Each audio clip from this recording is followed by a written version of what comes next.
नमस्कार दोस्तों, स्वागत है आपका हमारे चैनल ए डिवाइन में। दोस्तों, नवरात्रि के त्योहार में माता रानी के 9 स्वरूपों की बड़े विधि विधान से पूजा की जाती है। नवरात्रि में माता रानी कई रूपों में धरती पर प्रकट होकर अपने भक्तों को प्रसन्न करती हैं और उन पर अपनी कृपा बरसाती हैं। लेकिन क्या आपको ये पता है कि नवरात्रि से पहले माता रानी प्रकृति द्वारा, पशु पक्षियों द्वारा हमें कुछ ऐसे संकेत देती हैं कि माता रानी आपके घर में अपनी कृपा दृष्टि डालने वाली हैं। कृपया कर नवरात्रि में नॉनवेज बिल्कुल न खाएं। अगर ये संकेत मिल रहे हैं तो बिल्कुल भी नहीं। तो चलिए जानते हैं कौन से हैं वो संकेत। दोस्तों, पहला संकेत है एक अच्छी वाइब्रेशन महसूस करना। परिवार के सभी जन अचानक से ही बहुत खुश महसूस करने लगेंगे।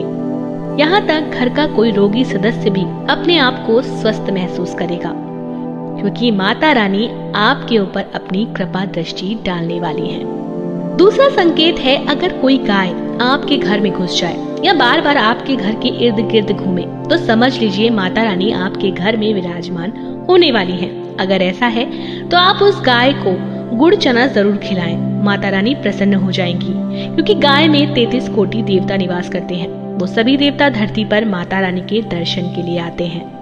तीसरा संकेत है अचानक से 9 दिन अच्छे पुष्प की सुगंध आती रहे तो समझ लीजिए माता रानी आपके घर में ऊर्जा रूप में वास करने वाली हैं। चौथा संकेत है सपने में शेर का दिखाई देना। अगर आपको सपने में शांत शेर दिखाई देता है तो समझ लीजिए माता रानी जल्द ही आपके घर में अपनी कृपा दृष्टि डालने वाली है। पांचवा संकेत है सपने में लाल वस्त्र में कन्या का दिखना। अगर आपको लाल वस्त्र पहने हुए कन्या सपने में दिखती है तो समझ लीजिए दुर्गा माता साक्षात आपको अपने दर्शन दे रही हैं। छठा संकेत है आपके घर में अगर कोई भिक्षा मांगने आ जाए, चाहे वो स्त्री हो या पुरुष, तो उन्हें कुछ दान देकर ही विदा करें, क्योंकि माता रानी आपको अपने होने का एहसास दिलाती हैं।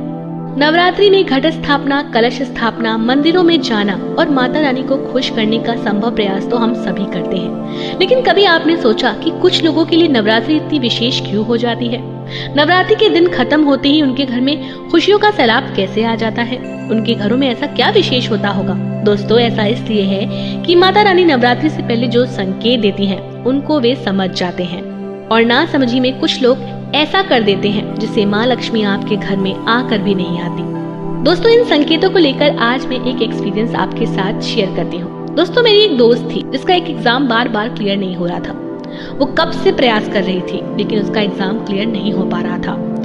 फिर से उसी का एग्जाम देने के बाद जब वो घर आई तो उसने खुशी खुशी अपने परिवार वालों को बताया कि उसका पेपर बहुत अच्छा हुआ। लेकिन कुछ दिनों बाद जब रिजल्ट वापस आया तो उसमें वो फेल हो गई थी। वो मुझसे और अपने घर वालों से बार बार बोलती रही कि उसका पेपर अच्छा हुआ था, लेकिन किसी ने उसकी बात नहीं मानी। फिर नवरात्रि से कुछ दिन पहले एक न्यूज आई कि उस एग्जाम की स्क्रूटनी होगी, क्योंकि पेपर में कुछ क्वेश्चंस गलत दिए गए थे। स्क्रूटनी होने के बाद मेरी दोस्त को एक उम्मीद लगी, लेकिन फिर उसने ज्यादा ध्यान उस पर नहीं दिया। इस बीच उसे नवरात्रि में इन संकेतों का कुछ एहसास होता रहा। गाय बार बार आती थी। 9 दिन सपने में वो लगातार कन्या खिलाना देखती रही, लेकिन तब भी उसने इन सब चीजों पर ध्यान नहीं दिया।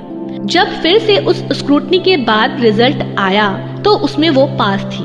तब उसे समझ आया कि माता रानी बार बार उसे संकेत दे रही थी। तो दोस्तों, इन संकेतों की ये कहानी शायद आपको अच्छी लगी हो, और ये वीडियो अगर आपको अच्छा लगा हो तो लाइक, कमेंट और शेयर करके हमें जरूर बताएं। मिलते हैं किसी और वीडियो में, तब तक के लिए धन्यवाद।